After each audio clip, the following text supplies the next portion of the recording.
जय हिंद दोस्तों, कैसे हैं आप लोग। उम्मीद करते हैं आप लोग बहुत ही अच्छे होंगे, मस्त होंगे और अपनी बोर्ड एग्जाम की तैयारी बहुत ही अच्छे से कर रहे होंगे। इसी के साथ हम आपके लिए लेकर आए हैं क्लास 12 के फुल साइकोलॉजी के चैप्टर 2 है। ठीक है, तो इसके हम मोस्ट इम्पोर्टेंट जो ऑब्जेक्टिव क्वेश्चन है उसको हम आज करेंगे। ठीक है,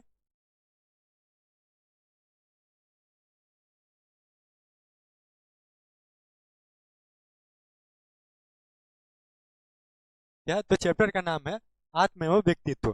तो आत्म होता क्या है? तो आत्म यानी आत्म कहने का अर्थ होता है स्वयं। आत्म स्वयं, व्यक्तित्व यानी चरित्र, स्वयं का चरित्र हो गया इसमें। यानी चरित्र क्या हो गया? चरित्र एक आवरण हो गया जिससे हम ढके रहते हैं। ठीक है, तो ही हम लोगों की भाषा में बोला जाए तो चरित्र यानी आत्म जो हो जाएगा, तो उनके दृष्टि में हो जाएगा आत्म एक सुंदरता। यानी देखिए तो आम लोग जो होते हैं वो सुंदरता से परखते हैं लोगों को। जैसे कि उनके अनुसार कोई व्यक्ति जो है दिखने में सुंदर है, तो उसके अनुसार जो है उसका व्यक्तित्व भी कैसा होगा? तो सुंदर होगा। लेकिन ये मनोवैज्ञानिक तौर पे ये सही नहीं होगा, क्योंकि व्यक्ति जो दिखने में सुंदर हो वो सुंदर भी हो मन से, ये जरूरी नहीं है। ठीक है, तो इस अनुसार हम मनोवैज्ञानिक तौर पे इसका उल्लेख करेंगे कि आत्म जो व्यक्ति वास्तव में जो क्या होता है, उनका व्यक्ति उसका जो व्यक्तित्व होता है अच्छा होता है, उसे हम कैसे परखें। ठीक है,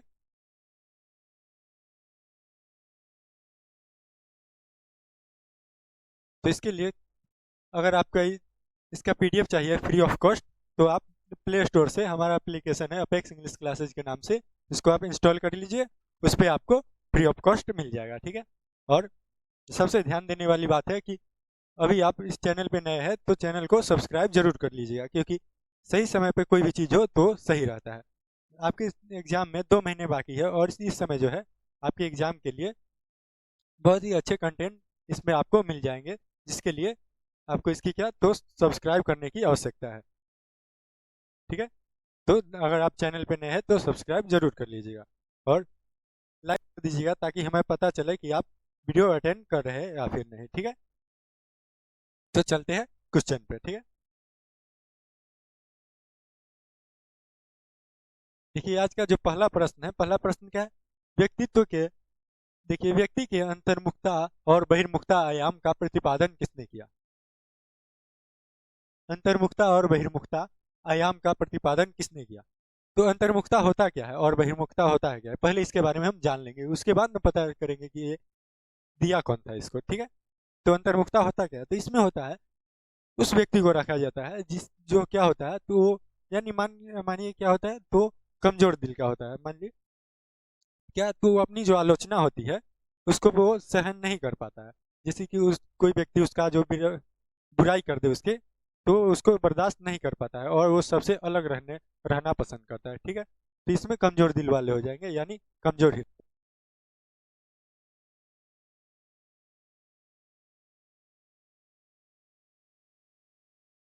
ठीक है,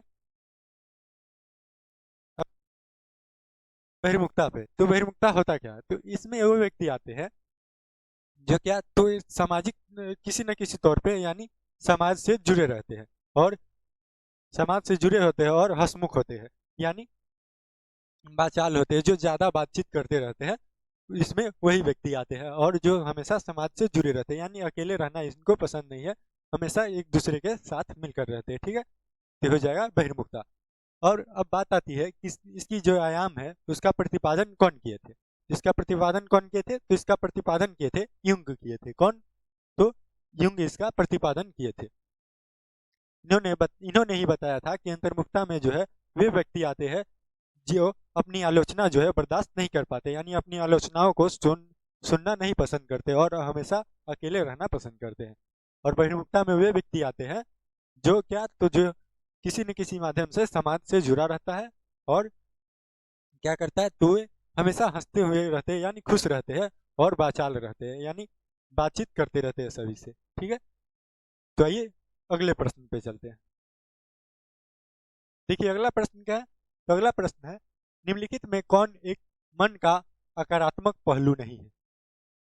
अकारात्मक पहलू कहने का मतलब क्या हुआ? तो अकारात्मक पहलू कहने का मतलब हुआ, देखिए अकारात्मक पहलू कहने का अर्थ हुआ कि व्यक्ति के जो मन व्यक्तित्व होते हैं, यानी उसके जो मन में एक ऐसा जो वस्तु होती है, एक ऐसी जो विशेषता होती है, सभी में होती है।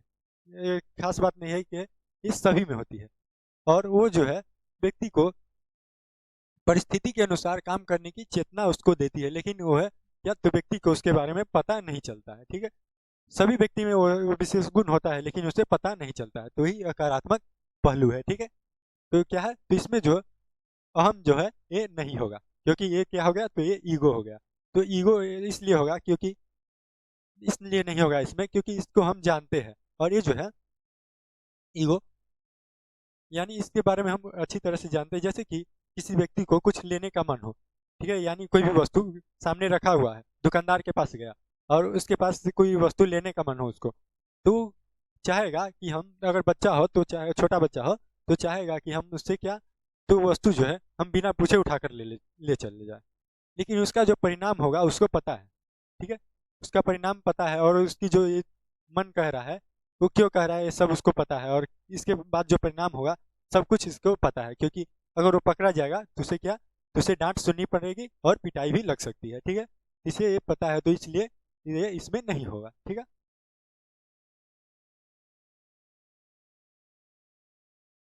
तो अगला प्रश्न क्या है, तो अगला प्रश्न है मनोलैंगिक विकास की अवस्थाएं है, यानी मनोलैंगिक विकास जो है उसकी अवस्थाएं क्या है। तो इसकी जो अवस्था है 5। तो ये मनोलैंगिक जो विकास है, इसकी जो अवस्था है, इसका कहने का तात्पर्य है कि 5 वर्ष, जब शिशु जब जन्म लेता है, यानी बच्चे जब जन्म लेते हैं, तो 5 वर्ष की उम्र में, 4 या 5 वर्ष की उम्र, अगर आपके ऑप्शन में 5 ना दिया रहे तो 4 आप लगा सकते हैं। ठीक है, तो 5 या 4 वर्ष की उम्र में वो जो है, यानी स्त्री और पुरुष में मतभेद, यानी कौन स्त्री है और कौन पुरुष है, उसकी परख उसको हो जाती है, और अपने माता पिता के प्रति उसको प्रेम की जो भावना होती है वो उत्पन्न होने लगती है। और इस दौरान जो है तरह तरह के उनमें विचार आते रहते हैं, जिस दौरान जो है कुछ व्यक्ति अपने विचारों को समायोजित कर उससे निकल जाते हैं तो वे बच जाते हैं, और कुछ व्यक्ति जो है से नहीं निकल पाते हैं, जो कि क्या करते हैं, तो उस दौरान जो है गलत निर्णय ले लेते हैं, और इसमें से कुछ जो है क्या कर लेते हैं, तो लड़के जो होते हैं,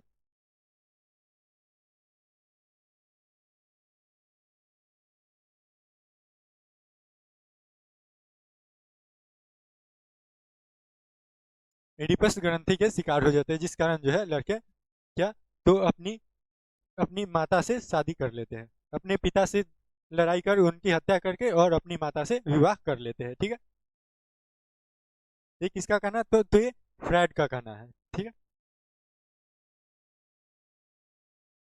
ये फ्रायड का कहना है, यानी 5 वर्ष की उम्र में जो है बच्चे में ऐसी विचार आने लगती है, यानी वो पहले तो उनको क्या होता है, तो माता पिता के प्रति उनके जो प्रेम है वो उत्पन्न होने लगती है, और उसके बाद क्या होता है, तो लड़के जो है एडिपस ग्रंथि के शिकार होने लगते हैं, यानी उसमें, और उसके बाद जो है क्या, तो जो इससे निकल जाते हैं इसको, यानी इससे निकल के अपने शक्ति को समायोजित कर इससे निकल जाते हैं, वो बच जाते हैं, और जो नहीं निकल पाते हैं वो क्या करते हैं, तो गलत निर्णय ले लेते हैं और अपने पिता से लड़ाई कर उनकी हत्या कर देते हैं और अपनी माता से विवाह कर लेते हैं। और इसमें जो लड़की है, इस उम्र में लड़की, तो इलेक्ट्रा, लड़की इलेक्ट्रा ग्रंथि के शिकार होती है, क्या, इलेक्ट्रा ग्रंथि, और वो क्या कर लेती है, अपनी वे अपने पिता को पसंद करने लगते हैं, यानी वे चाहती है कि हमारे जो विवाह हो वो अपने पिता से हो। ठीक है, लेकिन वे अगर जान जाती कि ये असंभव है, तो इसलिए अपने माता के साथ रहने लगती है और उनका सम्मान करने लगती है। ठीक है, तो इसी दौरान जो है क्या समझ में आया, तो ये जो है मनोलैंगिक जो विकास है उसकी अवस्थाएं कितनी है, तो 5 वर्ष है, और इससे इससे जो निकल जाता है वे व्यक्ति क्या, तो इस सब के शिकार से बच जाते हैं। ठीक है, और अपने लाइफ में आगे बढ़ जाते हैं।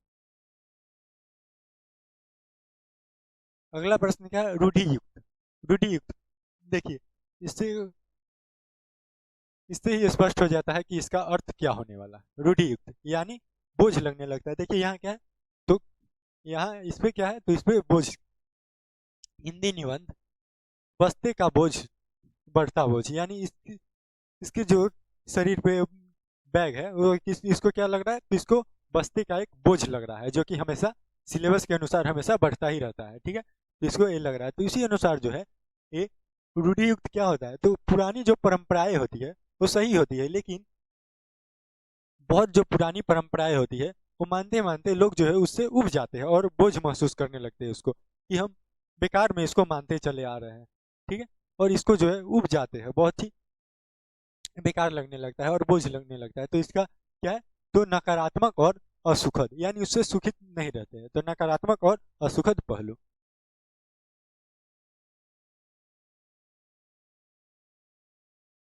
अगला प्रश्न क्या है, तो अगला प्रश्न है निम्न में से कौन सी विशेषताएं टाइप ए प्रकार की व्यक्ति में पाई जाती है। कब पूछा गया, तो 2019, 20 और 24 में पूछा गया। देखिए इस चित्र से आपको स्पष्ट हो या न हो, चलिए न हो तो हम बता दे रहे हैं। देखिए क्या ध्यान दिया गया, लिखा है जो व्यक्ति अपने काम में डूब जाता है वही क्या सफल होता है। जो व्यक्ति जो है अपने काम में डूब जाता है वही सफल हो जाता है, और अधूरे मन से किए गए कामों कामों में सफलता नहीं मिलती। सही बात है, जो व्यक्ति जो है अपने काम में पूरी तरह से लीन हो जाए, यानी पूरा जो कहीं पूरा जी जान लगाकर उसमें मेहनत करे, अपनी जो पूरा दिल है वो पूरी तरह से उसमें लगा दे, तो क्या, तो उसमें सफलता उसको मिलना तय है। और जो मन से उसके कोई भी काम करे और उसमें मन से ना करे, तो क्या, तो उसमें सफलता उसको नहीं मिलेगी। ये बात तो सही है। तो इसका अर्थ हुआ क्या, इससे ये रिलेटेड क्यों है, तो बोल रहा है टाइप ए प्रकार की, तो टाइप ए प्रकार में जो होता है वो बेसब्री होते हैं, यानी उसको सब्र नहीं होती है। टाइप ए में जो व्यक्ति होती है उसके पास सब्र नहीं होती है, और वे हमेशा महसूस करने लगते हैं कि हमें जो है काम का हमेशा दबाव है, और हमेशा एक बोझ तरह के बोझ महसूस करने लगते हैं, जैसे कि उनको लगने लगता है कि हमारे ऊपर एक प्रेशर हमेशा है, हमेशा से एक प्रेशर हमारे ऊपर काम का है, ठीक है। और उनके पास सब्र नहीं होता है। तो देखिए अगर ये सब्र नहीं हो और काम मन से ना करे, सब्र ना हो और मन से काम ना करे, तो सफल नहीं होगा। तो इसी तरह जो है इससे रिलेटेड है, ठीक है। तो हमारा आंसर क्या हो जाएगा, हमारा आंसर सी हो जाएगा, क्योंकि उसके पास जो है क्या नहीं होता है, तो सब्र नहीं होता है।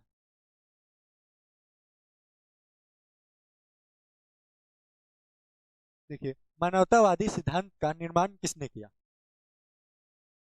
क्या, तो मानवतावादी सिद्धांत का निर्माण किसने किया, तो मास्लो जो है, मास्लो उन्होंने मानवतावादी सिद्धांत का निर्माण किया।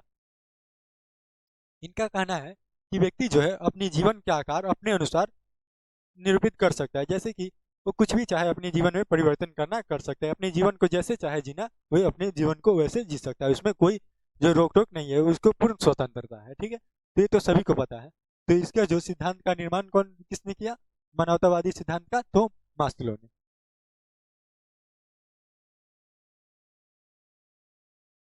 अगला प्रश्न है फ्रायड के अनुसार ऑक्यूपस की अवधि में लड़के प्रतियोगिता करते हैं। ऑक्यूपस,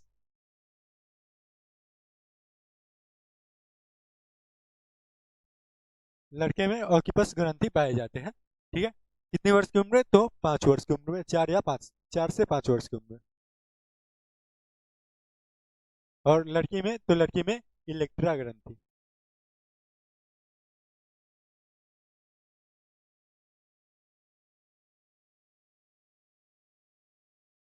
ठीक है। तो फ्रायड के अनुसार ऑक्यूपस की अवधि में लड़के प्रतियोगिता करते हैं, यानी लड़ाई करते हैं, किससे, तो अपने पिता से, अपने पिता से लड़ाई करते हैं, और क्या, तो लड़ाई करते हैं और अपनी माता से क्या, तो विवाह करते हैं, ठीक है। तो और जो इससे निकल जाते हैं वे अपने लाइफ में आगे बढ़ जाते हैं।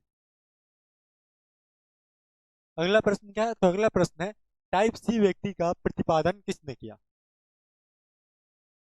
टाइप ए में देखे थे कैसे व्यक्ति थे, तो उनके पास सब्र नहीं था। टाइप ए के जो व्यक्ति है उसके पास सब्र नहीं था, और टाइप बी के जो व्यक्ति है वो उसके जस्ट उल्टा होते हैं, यानी उसके पास सब्र होते हैं और वो जो है समझिए एक टाइप ए के जो व्यक्ति है उससे उल्टा होते हैं, ठीक है। और टाइप सी के व्यक्ति का प्रतिपादन किसने किया, तो मॉरिस ने किया था। कौन किए थे, तो मॉरिस ने किया था। और इस अनुसार जो है टाइप सी के व्यक्ति जो होते हैं वो क्या, तो एक दूसरे की मदद करते हैं, यानी एक दूसरे के सहयोग करते हैं, मदद करते हैं, तो ये देखिए जैसे में क्या करें, तो तीनों एक दूसरे की मदद करें, इनको इस पे चढ़ा रहे हैं स्टेप। ठीक है, एक दूसरे की मदद कर रहे हैं।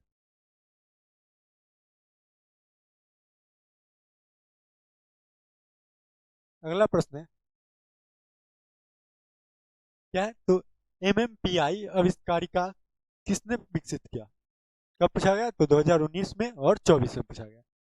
तो एमएमपीआई आविष्कारिका जो है उसका प्रतिपादन किसने किया, विकसित कौन किए थे उसको? तो विकसित किए थे हाथवे तथा मैकिनले। कौन? तो हाथवे तथा मैकिनले। और ये क्या है, तो ये एक परीक्षक है जो कि क्या,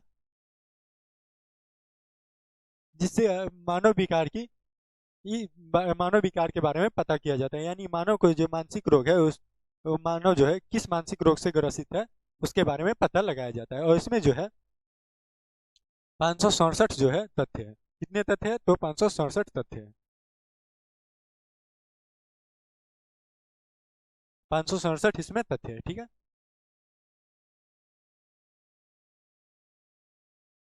देखिए अगला प्रश्न है, क्रेसमर ने व्यक्ति को कितने भागों में बांटा है? कब पूछा गया? तो 2024 में पूछा गया। क्रेसमर जो है वो व्यक्ति को कितने भागों में बांटे हैं? तो व्यक्ति को 4 भागों में बांटे हैं। कितने भागों में? तो व्यक्ति को 4 भागों में बांटे हैं। अगला प्रश्न है, निम्नलिखित में किसे स्व का प्रकार नहीं माना जाएगा? निम्नलिखित में किसे स्व का प्रकार नहीं माना जाएगा बोल रहा है। देखिए यहाँ देखिए क्या है? तो ये चाणक्य नीति है। ठीक है, तो इसके बारे में हम, इससे कुछ रिलेटेड है इसलिए इसको यहाँ पे रखे हैं। निम्नलिखित में स्व का प्रकार किसे नहीं माना जाएगा? स्व। ठीक है, स्व यानी स्वयं से। ठीक है, तो स्व का प्रकार किसे नहीं माना गया? तो आत्मसम्मान जो है उसको स्व का प्रकार नहीं माना जाएगा। क्यों? तो आत्मसम्मान के बारे में यहाँ पर देखिए, आत्मसम्मान क्या है? तो देखिए विपत्ति के समय के लिए धन की रक्षा करनी चाहिए। विपत्ति के समय के लिए किसकी रक्षा करनी चाहिए? तो धन की। और धन से अधिक किसकी रक्षा करनी चाहिए? तो धन से अधिक पत्नी की रक्षा करनी चाहिए। और जब बात बात जब आत्मसम्मान पे आ जाए तो उस समय जो है क्या, बात जब आत्मसम्मान की रक्षा की हो तो प्रश्न सम्मुख आने पर पत्नी का बलिदान, पत्नी और धन का भी बलिदान करना पड़े तो भी क्या है, तो भी सही है। ठीक है, तो ये किसका करना है? तो ये चाणक्य नीति है। तो आत्मसम्मान होता क्या? तो आत्मसम्मान हुआ कि जैसे कि व्यक्ति को दूसरे दूसरे व्यक्ति जो है किस नजरिए से देखते हैं, कैसे देखते हैं। जैसे कि कोई व्यक्ति है जिसको सभी के द्वारा पसंद किया जाता है, सभी उसका जो है गुण है सभी के द्वारा पसंद किया जाता है, और क्या है, तो कर्मठ है यानी शक्तिशाली है और अच्छे स्वभाव के हैं।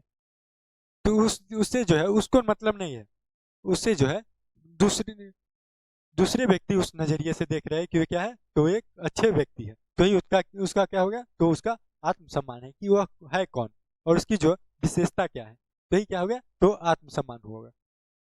तो क्या है, तो ये स्व से रिलेटेड नहीं है। अगला प्रश्न है, निम्न में कौन आनंद नियम से निर्देशित है? आनंद नियम से निर्देशित है तो उपाह।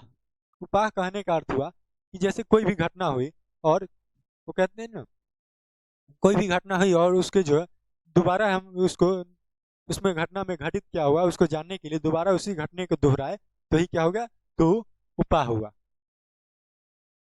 जैसे किसी व्यक्ति को किसी जगह पे यानी सर पे कहीं चोट लग जाए तो उसकी क्या, तो याददाश्त चली जाती है और फिर उसी जगह उसको चोट लगे तो उसकी याददाश्त वापस आ जाती है, यानी उस घटने को दोबारा दोहराएगा। ठीक है, तो ये क्या हो गया, तो उपा हो गया। तो इसमें आनंद नियम से किसे निर्देशित किया गया, यानी आनंद नियम से निर्देशित कौन है, तो उपा।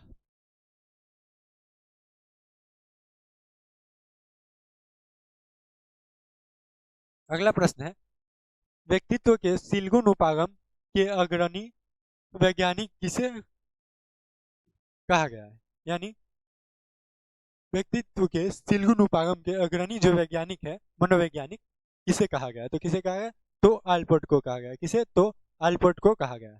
सिलगुण क्या होता है, तो सिलगुण होता है यानी सभी व्यक्ति में जो होती है कोई विशेष विशेषता होती है, यानी कोई खास जो है सभी व्यक्ति में एक विशेष गुण पाया जाता है सभी व्यक्ति में। जैसे कोई जो है ज्यादा चिड़चिड़ा व्यक्ति होता है, कोई जो है ज़्यादा शर्मीला होता है, कोई हंसमुख होता है। इसी तरह सभी में अलग अलग गुण पाए जाते हैं। तो यही क्या होगा, तो वही जो गुण है वही क्या हो गया, तो शील गुण हो गया। और इसके जो अग्रणी वैज्ञानिक किसे कहा गया, तो अग्रणी मनोवैज्ञानिक कहा गया आल्पोर्ट को। किसे कहा गया, तो आल्पोर्ट को कहा गया। अगला प्रश्न है, निम्न में कौन व्यक्तित्वशील गुण है। व्यक्तित्वशील गुण कौन है, तो व्यक्ति के गुण। तो प्रभुत्व, ये क्या है, तो ये व्यक्ति के गुण है, यानी प्रभावशाली, यानी वो अपना प्रभाव जो है सभी पे दिखा रहा है। तो क्या उसकी गुण क्या है, क्या दिखा रहा है, तो प्रभाव दिखा रहा है। तो क्या होगा, तो उसकी गुण है क्या, तो प्रभुत्व, यानी प्रभावशाली है वो। तो ये क्या हो जाएगा, तो यह शील गुण हो जाएगा, या तो शील गुण हो जाएगा। अगला प्रश्न है, फ्रायड के अनुसार सबसे महत्वपूर्ण जो रक्षा युक्ति है कौन सी है। कब पूछा गया, तो 2022 में पूछा गया। फ्रायड के अनुसार जो है सबसे महत्वपूर्ण रक्षा युक्ति कौन सी है, तो कौन सी है, तो दमन है। कौन सी, दमन। कहने का अर्थ हुआ कि आपको तकलीफ कब होती है, जब तकलीफ होती है कि आप जब अपनी इच्छा को है बढ़ाते चले जाते हैं और आपकी इच्छा जो है नहीं पूरी होती है, तो उस दौरान जो आपको बहुत ही तकलीफ होने लगती है, बहुत ही दुख होने लगता है कि हम हमारी इच्छा है ये है और हमारी इच्छा जो पूरी ही हो ही नहीं रही है।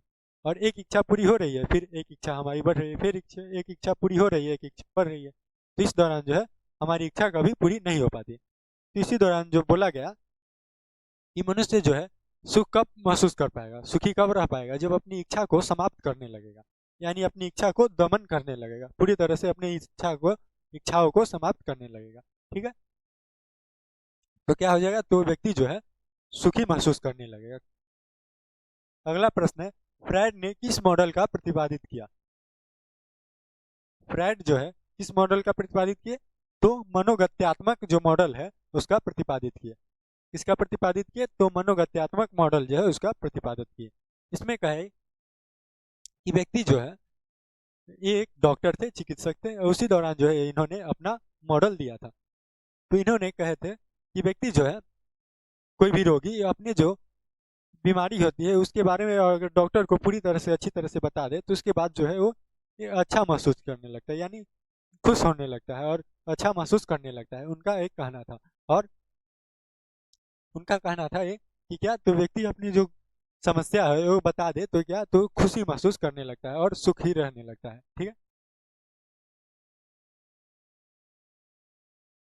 अगला प्रश्न है, सामूहिक अचेतन की अवधारणा को कहा जाता है। सामूहिक अचेतन की अवधारणा को क्या कहा जाता है, तो सामूहिक जो अचेतन है उसकी अवधारणा को आद्य प्रारूप कहा जाता है। क्या कहा जाता है, तो आद्य प्रारूप कहा जाता है उसको।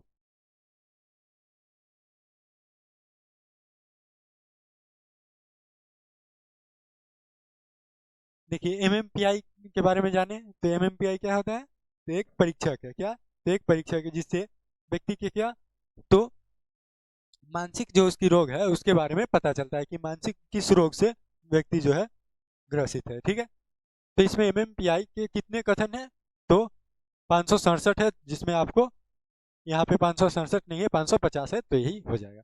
क्योंकि देखिए कितना है, तो 500 प्लस है, तो यहाँ पे 500 प्लस में कितने, तो यही है, तो इसलिए 550 हो जाएगा।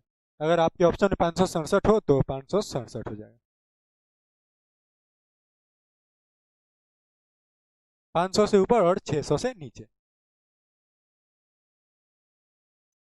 अगला प्रश्न है, 16 पीएफ को किसने विकसित किया। तो 16 तत्व जो है उसको किसने विकसित किए थे, तो 16 तत्वों को कैटल ने विकसित किए थे। कौन किए थे, तो कैटल जो है 16 तत्वों को विकसित किए थे। कौन किए थे, तो कैटल जो है, कैटल, उन्होंने 16 तत्वों को विकसित किए थे। अगला प्रश्न है, व्यक्तित्व सिद्धांत के सिलगुण उपागम का अग्रणी कौन है। अभी देखे हैं, व्यक्तित्व सिद्धांत के जो सिलगुण है उसके अग्रणी उपागम कौन है, तो वो है आल्पोर्ट। कौन है, तो आल्पोर्ट है। सिलगुण के बारे में अभी बताया क्या होता है, तो होता है व्यक्ति के कुछ खास गुण जो कि सब में रहता है। ठीक है, मानवतावादी उपागम के जनक कौन होते हैं, कौन है, ये जो मानवतावादी उपागम है उसके जनक कौन है, तो मास्लो। कौन है, मास्लो। और इसके अनुसार जो है क्या, तो व्यक्ति को अपने जीवन को कैसे जीना है वो पूरी तरह से स्वतंत्र है, उसके लिए अपने जीवन को कैसे भी निखार सकता है, किसी भी तरह से अपने जीवन को जी सकता है, अपने लाइफ में वो कुछ भी करे उसके लिए वह स्वतंत्र है। ठीक है, अगला प्रश्न है, जो व्यक्ति बहुत हंसमुख, सामाजिक एवं बातूनी होता है कहलाता है। तो क्या, देखिए क्या है, तो हंसमुख है यानी बहुत हंसता है, हंसते रहता है, बात बात में हंसते रहता है, और सामाजिक है यानी समाज से जुड़े हुए हैं, समाज से जुड़े हुए हैं, और क्या है, बातूनी है यानी बोलता बहुत है, बातूनी है, बोलता बहुत है, और क्या है, तो ये किसकी गुण है, तो ये गुण है बहिर्मुखी की। किसकी गुण है, तो बहिर्मुखी की यह गुण है। और ये कहे कौन थे, तो युंग कहे थे, युंग, इन्होंने बताया था। ठीक है, तो क्या हो जाएगा, तो बहिर्मुखी हो जाएगा, क्योंकि ये व्यक्ति जो है क्या, तो समाज से जुड़े हुए हैं, हंसमुख है, और क्या, तो बातूनी है। ठीक है, अगला प्रश्न क्या है, तो अगला प्रश्न है, निम्न में कौन सी प्रक्षेपी प्रविधि यानी प्रक्षेपी प्रविधि, प्रक्षेपी प्रविधि कौन सी है, तो टीटीए जो है, टीएटी, ये प्रक्षेपी परीक्षण है। इसमें क्या होता है, इसमें होता है कि आपको जो है इस तरह के कार्ड दे दिए जाएंगे, इसका इस तरह के जो ब्लैक और व्हाइट कलर के जो मिलाकर जो कार्ड बने हुए हैं, इसमें देखिए ब्लैक है, ब्लैक है, ब्लैक और यहाँ पे व्हाइट है, और ये क्या है, एक पुतला है, एक पुतला है। इस तरह के आपको कार्ड दे दिए जाएंगे, और इसके अनुसार आपको कहना पड़ेगा, बताया जाएगा कि इसके अनुसार आप एक कहानी बनाइए और बताइए, सबको कहानी एक बताइए। आपको एक कार्ड दे दिया जाएगा, और उस कार्ड में जो चित्र है, उस चित्र के अनुसार आपको एक कहानी बतानी पड़ेगी। एक कौन, एक क्या है, तो एक ये प्रक्षेपी प्रविधि है। अगला प्रश्न है, प्रेक्षक जब स्वयं प्रेक्षण का एक हिस्सा होता है तो उसे कहा जाता है। यानी मान लीजिए आप कोई गेम खेल रहे हैं और उसमें हम भी शामिल हो गए, तो इसमें क्या हो जाएगा, तो हम क्या हो जाएंगे, तो आपके साथ है उसमें, तो हम आप उसमें क्या हो जाएगा, सहभागी हो जाएंगे, हम भी उसमें भाग ले रहे हैं। ठीक है, तो इसमें भाग ले रहे हैं, तो यहाँ है कि प्रेक्षक जो यानी जो प्रेक्षक जो आपका टेस्ट लेते हैं, जब स्वयं यानी खुद हुए प्रेक्षण में यानी टेस्ट में वे खुद शामिल हो जाए, एक हिस्सा होता है उसमें, खुद स्वयं एक शामिल हो जाए उसमें, खुद उसमें शामिल हो जाए, तो क्या हो जाए, तो उसे क्या कहा जाएगा, तो उसे सहभागी परीक्षण कहा जाएगा, क्योंकि इसमें जो है जो टेस्ट ले रहे हैं वे भी इसमें शामिल है। ठीक है, तो क्या हो जाएगा, तो सहभागी हो जाएगा।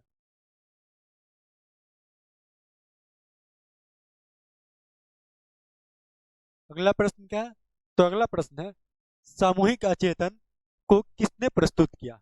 सामूहिक अचेतन को किसने प्रस्तुत किया, तो सामूहिक अचेतन को युंग प्रस्तुत किए थे। कौन प्रस्तुत किए थे, तो युंग प्रस्तुत किए थे। और सामूहिक अचेतन क्या है, तो आद्य प्रारूप,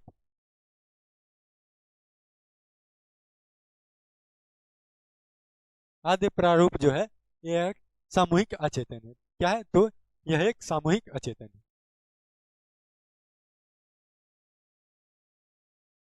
तो आज के लिए बस इतना ही, मिलते हैं अगले वीडियो में। जय हिंद।